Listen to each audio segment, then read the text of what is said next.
What up guys, it's your boy Ali, and welcome to Hip Hop Forever.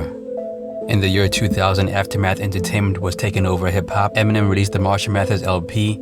It debuted at #1 on the Billboard 200 and sold 1.78 million copies in the first week, making it one of the fastest-selling albums of all time. Back then, Dr. Dre was mostly known for working with rappers. Aftermath's roster was filled with amazing lyrical Emcees. However, Dre always had an ear for R&B, and in that same year, he signed Truth Hurts to Aftermath Entertainment. He breaks me down, he built me up. I've been looking for a female R&B singer for about 8 years now, and I finally found one that I'm feeling. Her name is Truth Hurts, and we've got 21 songs down after only 6 to 8 weeks of working with her. She'll be coming out on Aftermath, and she's incredible. Print that. Before Truth Hurts released her breakout single with Aftermath Entertainment, she was a background vocalist and member of a rap duo called Shug and Dap.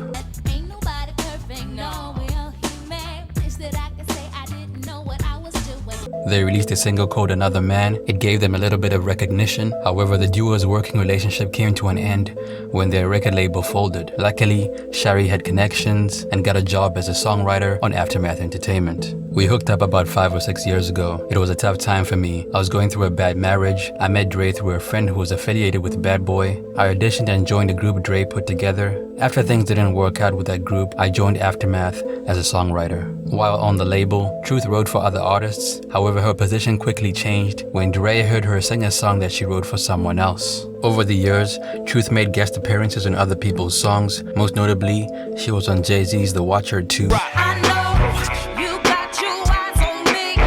I feel you watching me. And the 12 Nasty Mind. What is on your nasty mind? Nasty mind, nasty mind. She did a song with Eve called What, and also featured on DJ Quick's Come Tonight single. There was a time when Truth Hurts looked like a bankable superstar. She had Dre's co-sign and enough talent to hold her own against R&B artists of her era. However, as we all got to find out, her career didn't stand the test of time. So the question is, what happened to Truth Hurts?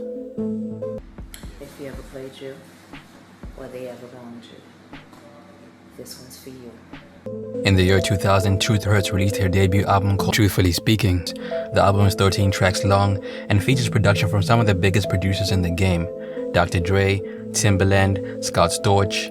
Clearly no expense was spared. Honestly, Truthfully Speaking was ahead of its time. It's soulful and provided that perfect fusion between hip-hop and R&B. For instance, the Queen of Ghetto Beat and Hollywood have a West Coast feel to them.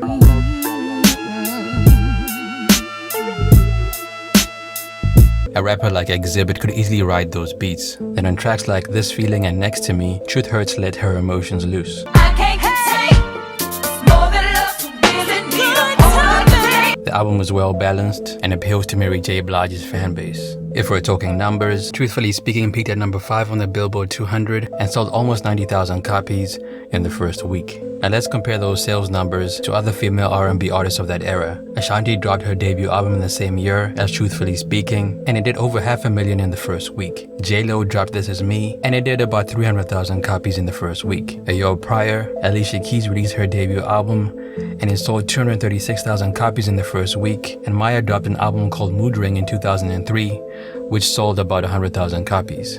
These numbers tell a story. Clearly, Truth Hurts was doing below decent numbers. Other female artists of that era were selling more records than her. As time passed, her sales numbers grew exponentially.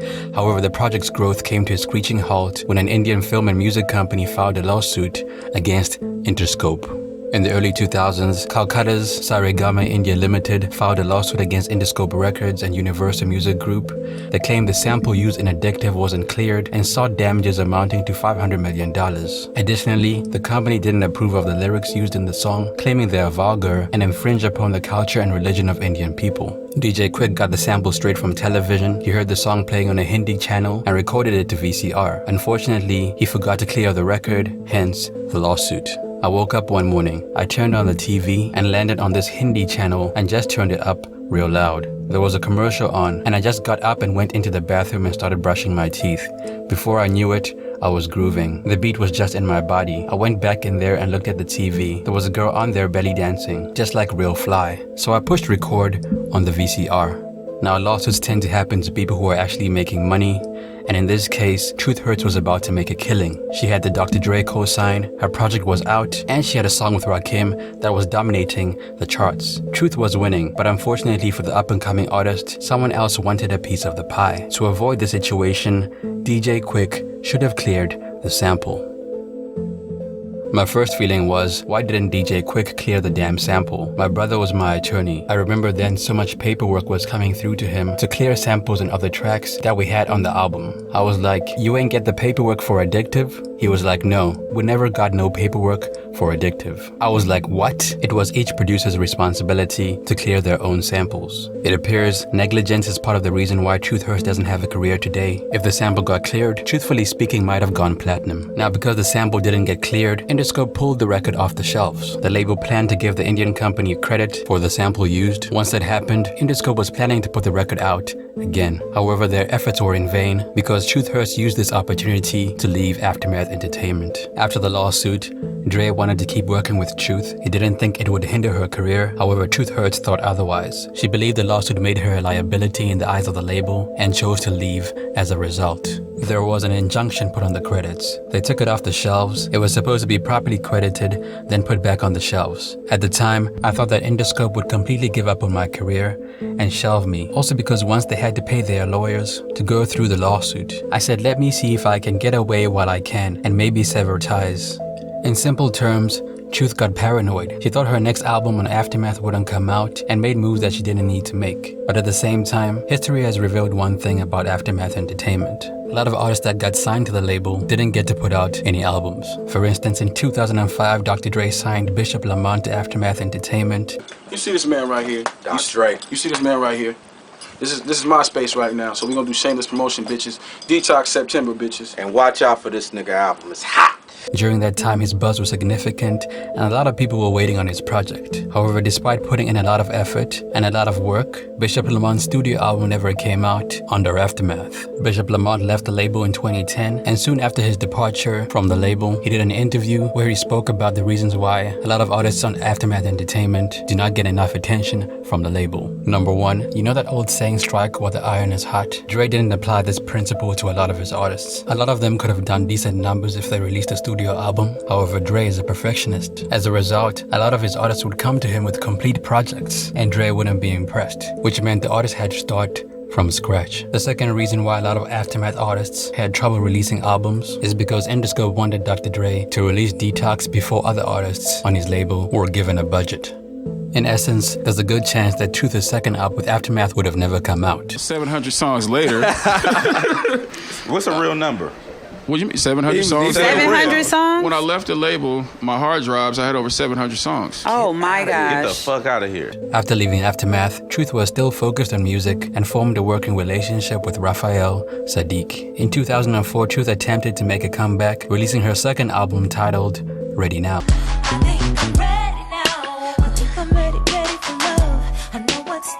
The album debuted at number 173 on the Billboard 200 and didn't do well sales-wise. With the second album, Truth tried to mimic the success of her first single, Addictive. The project is full of Indian-inspired tracks. Ride comes to mind, Phone Sex. Unlike her first album, Ready Now isn't produced by big-name producers. Dr. Dre and Timbaland's direct involvement is notably absent. However, there are a couple of joints on the project that sound similar to their production style. Phone Sex sounds like a Timbaland beat, and Knock Knock sounds Dre-inspired. In short, Ready Now wasn't a commercial album. It's more laid back than her first and had less promotion. Truth believed her working relationship with Raphael Sadiq and new album would put her back on the map. However, despite her best efforts, the project flopped. Ever since then, Truth has struggled to revive her music career. She drops a few loose singles here and there. Nothing lasts forever, as long as we remember. But it seems like none of them are catching the attention of her fans. In 2016, Truth Hurts performed her hit single Addictive to an unsuspecting audience. She posed as a regular commuter on a bus, and when it reached a reasonable capacity, she started singing. Initially, the crowd looked lifeless, but as the song progressed, they began to join in on the fun.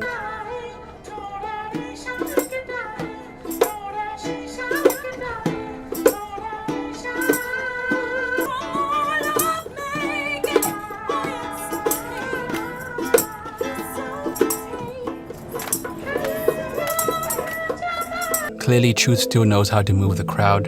She still has the voice and the look. However, after this viral moment, things went quiet for her once again. In the same year, Truth released a single called, I'm not even gonna try to say that. Right, on to the next one, next song, this one, make it break your neck, son. This song is a huge departure from her previous music and borrows influence from EDM. It appears Truth isn't targeting the US market anymore. She knows that people outside of the US have a fascination with American artists, and she's capitalizing on that need. Unfortunately, Truth Hurts is a one-hit wonder, and her career as a solo artist is done. Her music isn't readily available. For instance, Addictive is her most popular song, yet it isn't available on a lot of streaming platforms. Truth Hurts gets about 115,000 monthly listeners on Spotify. Her first album is available on streaming platforms. However, her breakout single Addictive is not available on all platforms due to the lawsuit. No kidding. I tried playing Addictive on Spotify and I couldn't click on it. Same with the Dr. Dre produced track called Push Play. Truth's latest single was called Fight for Love. Breathe for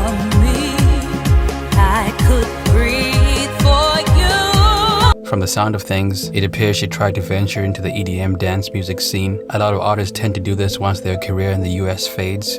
For instance, Akon blew up overseas after his hype in the US died down. He released a couple of dance songs, and as a result they made him money and kept him relevant. In contrast, Truth wasn't as fortunate, and her singles didn't do well in the US, let alone internationally. In a way, Truth Hurts reminds me of Blue Control. Both artists are one-hit wonders, and both didn't blossom under their label. However, in comparison, Blue is still able to make money off her one hit, whereas Truth cannot, because the lawsuit messed up her flow of income and ended her solo career. These days, Truth Hurts is more focused on acting than music. And this is completely safe? Yes, we do these ride-alongs all the time. Got it. Yes. Hi. You know, Nikki, I'm really not trying to tell you how to do your job, but I am concerned about the accuracy of my... Her Instagram page has about 40,000 followers and is set to private for some reason. She promotes her own website through Instagram called truthhurtsworld.com. Sadly, it looks like the website was made in 2002 and seems to serve no purpose. These days, her main focus is her family. She puts out music here and there, but at the end of the day, she isn't the same person that made Addictive. In essence, her priorities lie beyond music, and that's okay. That's it for me, man. It's your boy Ali. What happened to Truth Hurts in your opinion? Let me know down below. Also, if you have any video requests, be sure to let me know as well. Also, don't forget to subscribe. I upload videos weekly. Peace.